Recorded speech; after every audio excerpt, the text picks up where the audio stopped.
이재명 경기도지사십니다.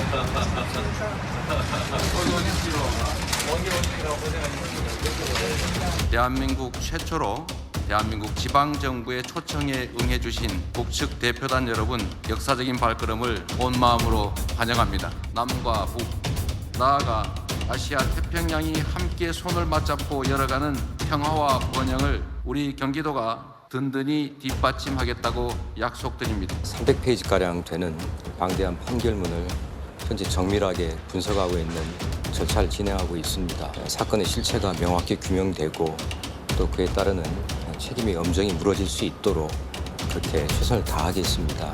재판부는요, 방북기형이 북측으로 흘러간 시점을 전후해서 이재명의 그 방북을 요청하는 경기도 공문들이 이렇게 여러 번 발송된 것도 경기도가 방북을 추진했던 그 모습 정황으로 적시를 했습니다. 판결문에는 이재명 대표의 이름이 100번 가까이나 언급이 된 것으로 알려졌습니다. 도지사니까. 만약 그때 도지사가 윤석열이었으면 한 100번 더 나왔겠죠. 이름이 100번 아니라 1000번 나와도 오직 하면은 재판장이 보고했다는 부분, 이런 부분은 뭐 판단할 수 없다고 하지 않았습니까? 도지사가 당연히 이재명 대표니까 나왔겠죠. 네. 그거하고 이재명 대표의 지금 뭐 여러 가지 의혹들하고는 전혀 관련이 없다. 보고 받았냐 안 받았냐는 이제 공소사 시대에 포함이 안 돼서 판결을 안 했습니다만은 결국 이화영 부지사의 유죄는 이재명 대표의 유죄다.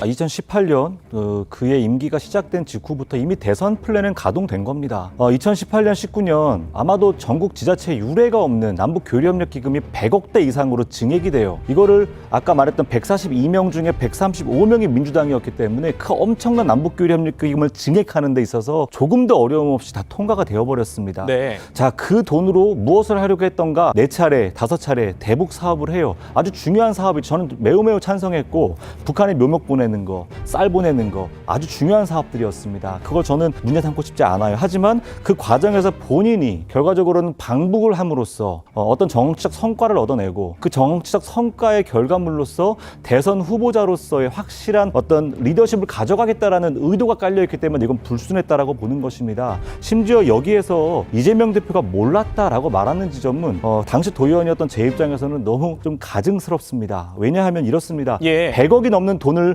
도의회에 요청을 했을 때에는요, 이러한 대북 사업에 대해서 내가 확실하게 알고 드라이브를 걸겠다라는 입장을 저희에게 수차례 말을 했던 게 이재명 당시 지사였습니다. 그렇군요. 근데 이제서야 법망에 조여들기 시작하니까 이제는 이러한 일들이 마치 남북관계 협력 사업에 있어서 잘못은 나에게 없고 성과만 나에게 있었어야 된다라는 식의 이야기입니다. 저는 이때 당시에 뭐라고 당시 비판을 했었냐면요, 숟가락을 얻는 곳에는 이재명이 있고 책임을 져야 되는 곳에 이재명은 없다, 이런 비판을 했던 기억이 납니다. 당시에 막힌 남북관계를 풀어야 된다라는 중요한 사명 동의했기 때문에 교류협력 기금 저희가 증액해드렸지만 이것이 본인의 대선 레이스의 중요한 어떤 성과물로 가져가기 위해서 법을 어겨가면서까지 해야 된다라는 의도는 절대 아니었다라는 것을 꼭 말씀드리고 싶습니다. 바로 이화영 변호인들의 이야기입니다. 이화영 변호인들은 한 분은 경기도 지금 도의원이시고요. 그러니까 2명의 지금 분이 있는데 이분들이 뭐 이번 선고 나면서 굉장히 반발했지 않습니까? 결국 이분들이 사건을 잘 알겠죠, 누구보다도. 자, 보니까 결국은 이화영 부지사의 상관은 누굽니까? 바로 이재명 대표예요. 그리고 이 중요한 일을 800만 불, 즉 예를 들어서 뭐 스마트팜 사업, 그다음에 그동안 경기도가 보니까요, 한 4차례 정도 방북 시도를 했었습니다. 2019년 3월에 4월에 어린이 영양식 이거 전달하기 위해서 방북 신청했었고요. 6월 달에는 쌀 10만 톤 지원하겠다고 또 방북 신청했었고, 9월 달에는 태풍 피해 복구 협력, 11월 달에는 민족 협력 사업 회의 등, 그러니까 4차례에 걸쳐서 방북 신청을 했습니다. 그러면 꾸준히 지금 경기도에서는 방북 신청을 하고 어떻게 하든지 이재명 대표가 좀 북한에 가는 모습을 하려고 했던 거예요. 근데 이걸 이재명 대표가 아무도 모르고 있었다? 그리고 나는 결제만 그냥 올라오는 거 그냥 그것만 했다라는 것은 일단 이야기가 안 되겠죠. 그리고 지금 판사도 이야기했지만 지금 민주당 측이나 변호인 측에서는 아니 당시에 이재명 대표가 선거법 위반으로 지금 항소심에서 유죄가 됐는데 그럴 정신이 어디 있었냐라고 이야기를 하는데요.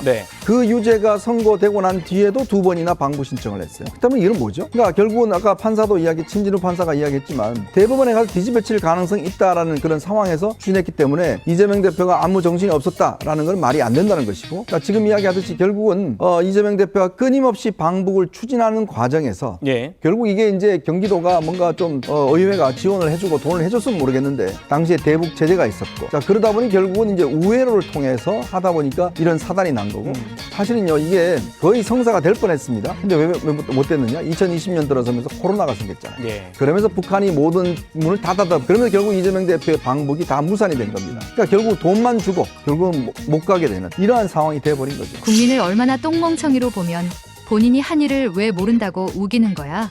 그런데 어처구니 없게 진짜로 국민도 똥멍청이들이 많이 있는 것 같아.